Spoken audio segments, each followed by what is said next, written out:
所长竟是一个胖嘟嘟的小女孩。在得知阿鲁来此的目的后，所长带着他们去关押泽布拉的地方。一路上，小松问起泽布拉究竟犯了什么罪。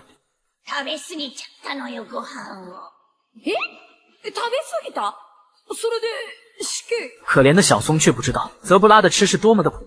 在经过数道铁门后，几人来到关押泽布拉的地方。通过天窗，他们看到泽布拉四肢被巨大的铁链捆绑着。 任凭阿鲁怎么呼喊，他就是一动不动。突然，阿鲁意识到不好，一时间监狱里的畜行兽开始骚动。原来泽布拉的双手双脚上各用锁链拴着一批畜行兽，一旦他们变得躁动，同时拉动锁链，凡人就会被四分五裂。畜行兽疯狂地向外逃散，突然像被人抓住一样停了下来。泽布拉四肢拉着铁链，淡定地说道：“